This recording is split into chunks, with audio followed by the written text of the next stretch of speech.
All right, ladies and gentlemen, we are live right here in the studio with myself. And, of course, I've got Mark Burnett here. Mark Burnett, everyone. He is the man, the myth, the legend. He is here to tell you all the news that's in news across the nation. Mark, welcome back. Hey, it's good to be here, Steve. I'm glad we're back in studio a little bit. I know it's a short time today, but we're going to get some... I want to talk a little bit about today about Kamala's plan. She's talked her economic plan. So we haven't heard a lot about from Kamala Harris. As the Democratic candidate. I think Donald Trump has done an excellent job of putting his plan out there, letting people know. Yeah. It's actually a little bit against the And having news conferences and just he's telling people what his plan is, and he's pretty much staying on topic, on policy. Yeah.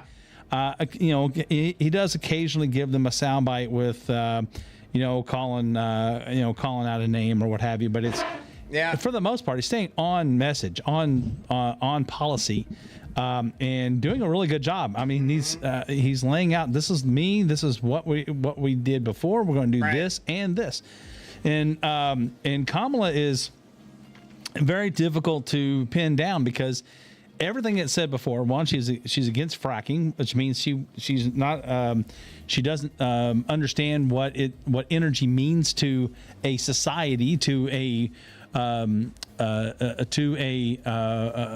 businesses, to people's lives, and they think that they need to force us into electric cars and things, but they forget that there's electricity has to be made by something, and we don't have the infrastructure right now to for everyone to go to electric cars.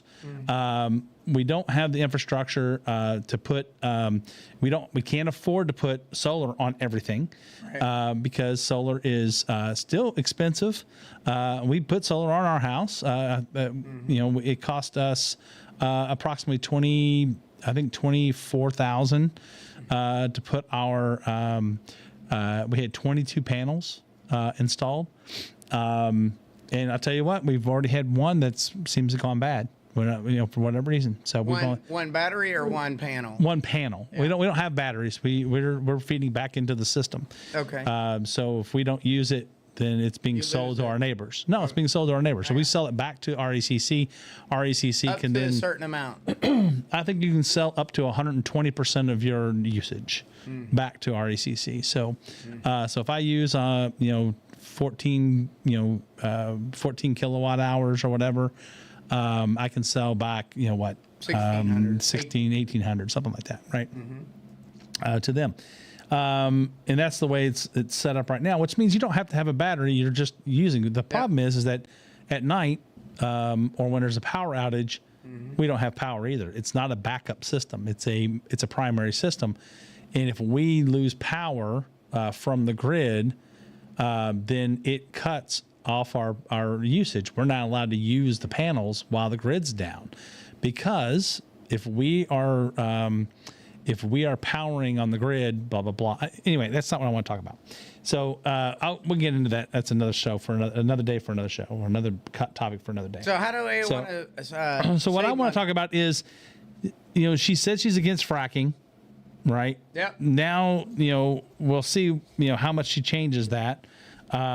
She said that she is, she wants to be able to, get as many, just let anybody come into the United States, free will, free willy, no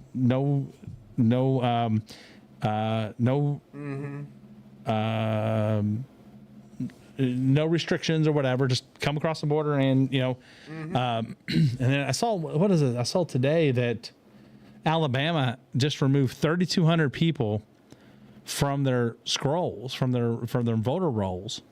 I see scrolls, but their voter rolls that were not legal citizens of the United States. They were either on a green card or not in any system, and they're investigating now how they even got registered. But they just removed 3,200 people. I think it was. There was some from every county, it seemed, that had been registered. and which is not supposed to happen. And Alabama has a restriction that says they cannot vote, but Kamala Harris is for that. Mm-hmm. She's for allowing anybody to come in, and then she wants to give them a pathway to citizenship. And me, I'm the exact opposite. If you came here illegally, then you should be deported, and you should automatically be taken out. You should automatically be put on a list that says this person can never be. And I also believe that their children, and even if their children was born in the United States, I don't believe that they should be considered citizens at that point. There's lots of times there's foreign dignitaries that have children here. Well, do we give them political status, or do we give them citizen status? No, they're born here because of the circumstances their parents were in at the time that they were working here, mm-hmm. And so they're not considered true citizens. True citizens. They're considered illegally born citizens. Well, they're born here, but they're not necessarily citizens because they were born here on a diplomatic mission or what have you. Mm-hmm. So why would we give? I mean, does that mean that all you have to do is we have to have some restrictions on these things, and we cannot allow. I mean, because if we don't restrict that, then you're going to continue to see more and more people come across the border just to have their kids and things like that, so that they're citizens, and then of course they don't have the money to take care of them or themselves or their children, and then they're they go on to welfare, they go on to the Medicaid. And they start, it pulls on the system, and we've got to be careful about that. I'm not against helping people with Medicaid. I think these are great programs, but we can't just continually overload them because we can't afford to keep paying this debt. This is all being borrowed. All this money is being borrowed. So that's one reason I'm against it. Against this free nilly coming across the border. The next thing, but the thing I really want to talk about today, and let's spend about maybe 10 minutes on this, is she said that she's going to pass a law in her first 100 days, that she's going to pass a law restricting and making it illegal in the United States for grocers to price gouge and such, and she's saying this because she is trying to deflect that the policies that the Biden-Harris administration have driven up costs and driven up inflation. So she's using this to say, "Oh, it's just the grocers are just being mean and they're pulling." But do you know that they made less money? They made less money this year than last year. So there's a certain economic. 1.5% is their profit margin on groceries. That's the lowest it's been since 2019. I think 2019 or 2020. Maybe it was 2020 during COVID. They were at 1%, but it was 20. But 1.5%, you can't. There's no reason to be in business. So economists have stated that if they do that, there are numerous entities who sell grocered goods that will probably go out of business. They have to. They would have to. I mean, this is what happened in Russia. This is government regulation of now food prices. Yeah, and that is a communist idea. That's a socialist idea. You create shortages because they're no longer, certain manufacturers will no longer. They'll stop. Yeah, they'll stop producing because they can't afford. They can't afford to produce it. And then you won't have enough people in the game because there's not enough. And then the prices will drive up and up because there'll be less supply. Because more demand, and now the prices, but you can't push the prices up because it's going to cost more and more. So what they don't understand is what they've done to create the situation. They reduced our energy. First of all, in his first week or two of, he shut down the pipeline. They've restricted drilling. In certain locations, they've not put out new permits, and they say, "Oh, well, they have plenty of permits." Well, they have permits on areas that you can't really that are not easily access, and so it's more expensive to get oil out of those areas, And then they want to make it illegal to frack, but fracking is the way that they they found a way to extract it from these harder locations, these shale locations where the oil has gotten stuck within the crevices of the shale, and they go down and they use a fluid that forces the oil out and then forces it up into the back up so that they can actually extract it easily without having to dig down and go in and try to extract it manually. So but they want to make that illegal. They've tried to restrict that. So that's driven our energy costs up. Well, what's the number one way that you can affect prices across the board? Increase their energy cost. Because when a trucker has to take a load of potatoes or corn or what have you to market, it now costs them 46% more because our oil prices, our energy prices are up 46%, and it's driven up the cost of our food.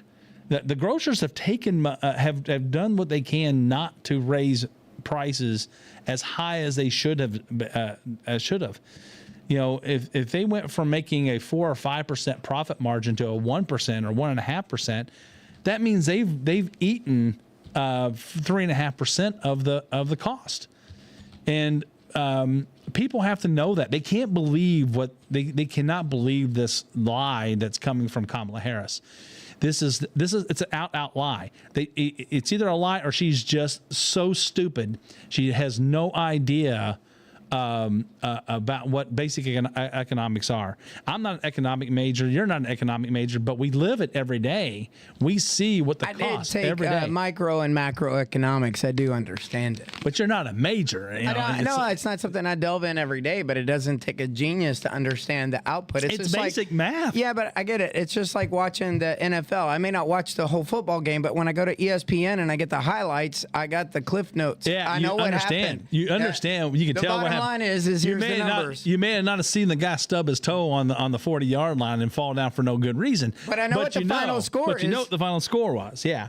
But so I mean, I was looking at a graph earlier today over at Statistica, and it's white bread. The cost for white bread in the United States. So in 2000, a loaf of white bread cost about $1. Okay. Right. It's about $1. Now it's $2. It's $2.02. So in 24 years, it's doubled in price. Now you would think, oh well, that's nice gradual. It's not. It did take a nice jump up during the when the economic crisis hit in 2007, 2008. 4, 5, 6, 7. That might. Then it leveled off for a few years, and then actually during the first Trump administration, prices dropped year over year. So when Trump took office, it was $1.47. I'm sorry, $1.43. By the time he left office in 2019 or 2019, 18, 19. Let's see. By 19, it was $1. It dropped down to $1.29. At the beginning of the COVID pandemic, it got back up to like $1.50. It got up to $1.54. So in 2020, it went up to $1.54. So that was the COVID year. So and it was stayed stagnant between 54 or between 20 and 21, $1.54. Under Biden, first year of Biden, it went from $1.53 to $1.87. Right, and that's giving him the first full year of 21 to 22, it went from $1.54 to $1.87, and then in 2023, it went to 202. I don't have 2024 numbers on here yet because the year's not finished, but it's up another. I think it's up another 26% or something like that, or 15% from last year to this year, right? Mm-hmm.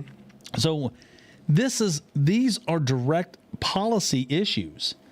How much it costs you to bake it, how much it costs you to pay the people. They don't understand. When you raise minimum wage, okay, that goes into the cost of things, right? If I can pay somebody $15 an hour today and to work in the embroidery shop, right? Then and then all of a sudden the government comes along and says, "Oh, you're not paying people enough. You got to pay them $20 an hour," right? At $5, that markup is going to be marked up in everything. Yep. It's going to be marked up by the people that supply me. It's going to be marked up by the people who supply my suppliers. You mean like a newspaper and the cost of doing business? Yeah, I mean it's like the cost of paper, the cost of ink, the cost of paying your people, the cost of insurance goes up because now everything costs more because the cost of manufacturing, the cost to replace your car. By the way, when those costs go up, guess what? They're also passed on to your local governments because they have to buy fuel, they have to buy paper, exactly. They have to buy things. And then guess what? And then they're going to add an increase. They want to increase your taxes. Now, here's what I don't understand. Why do we need to have another school tax when this year the school got an extra lump of money from a House bill that they weren't expecting, and now they want to raise the from like 56 cents to 59.1 cents just to make another $1.2 million for our county school district. I don't understand that. But they're not going to use it for things that happen that relate to the economy. Our legislature has to take control of that. They have to start asking the schools have to start bringing receipts to say this is why we need this money. Yeah, I know. And it cannot be. I mean, because they well, the Amendment 2 is going to be on the ballot on for school choice. Yeah, for school choice on in November, and I will tell you, I struggle with this every day.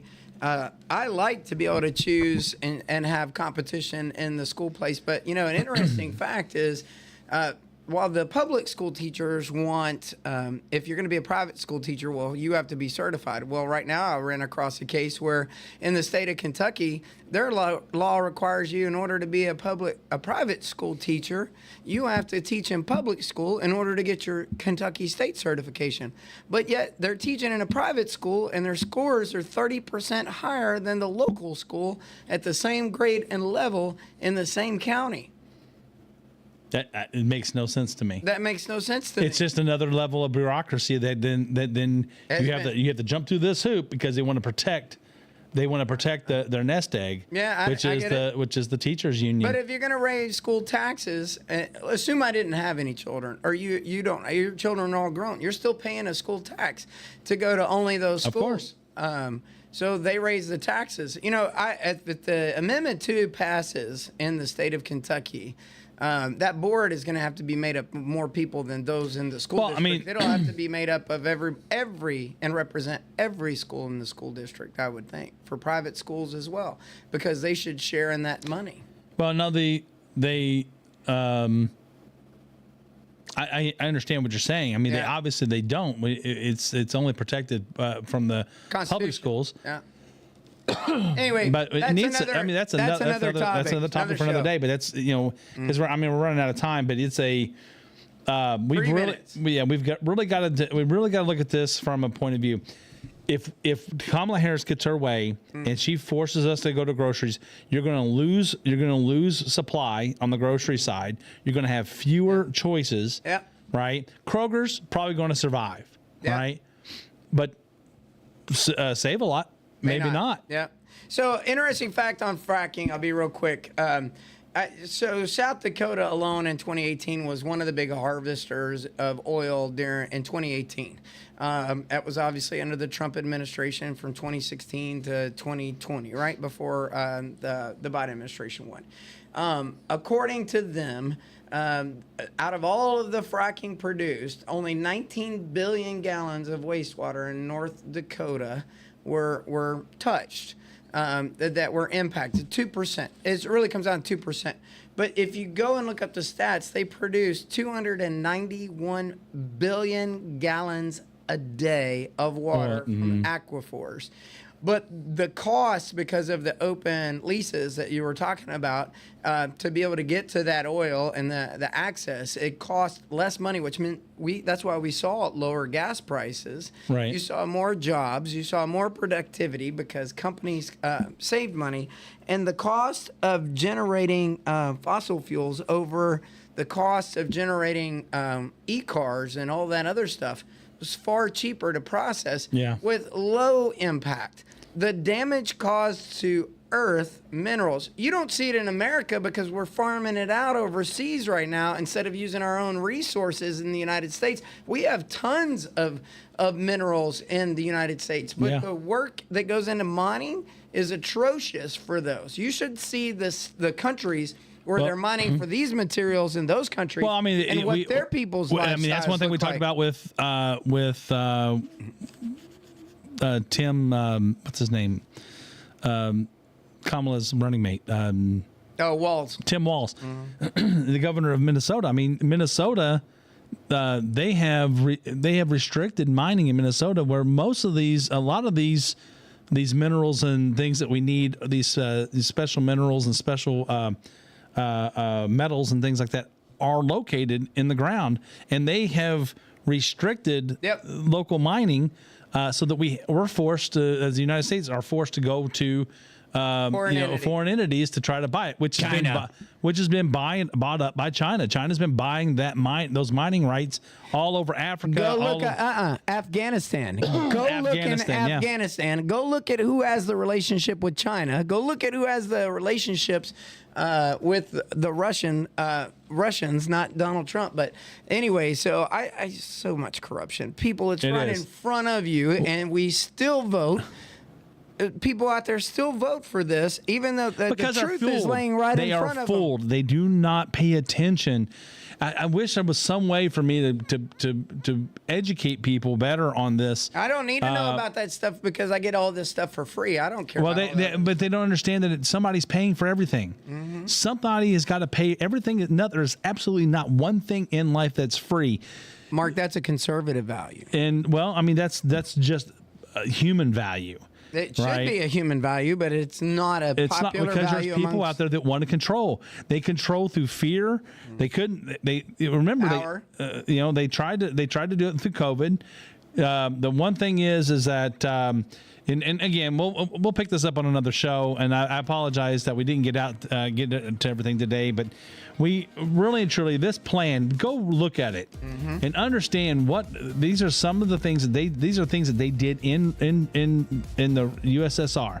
These are things that they did in Venezuela. These are, when you try to start saying, well, we're going to control the prices that you can charge, but oh, by the way, we're going to make you pay people more and more and more. And oh, by the way, it's going to cost you more and more and more, but you're going to have to lose money because you're just mean business owners. Yeah. And that's nuts, guys. Every one of us should be a small business owner. Donald Trump's administration, I would say that they had high increases in salaries because small businesses were able to profit. There were so many jobs. There was jobs available everywhere, and they were paying very well. At what they the lowered Democrats the cost want. of taxes. Yep. They lowered the cost of energy, increased the number of jobs, protected jobs by putting tariffs on China, and they protected American jobs. And those jobs got to the point where, well, now companies had to compete for workers. Let me throw in one more thought. So. When you're a conservative and you own a business, that means that you're trying to spend wisely, unlike our federal government. But I don't know of a conservative business owner, probably filled in Christian values. But anytime that there's an opportunity to profit, obviously they're going to take an opportunity. They wouldn't be in business if they weren't.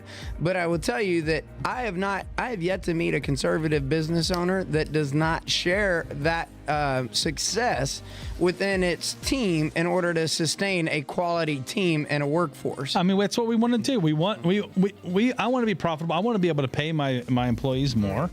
I want them to reap benefits. I want them to go out and feel like empowered that one day they're going to be doing this for themselves. Yeah.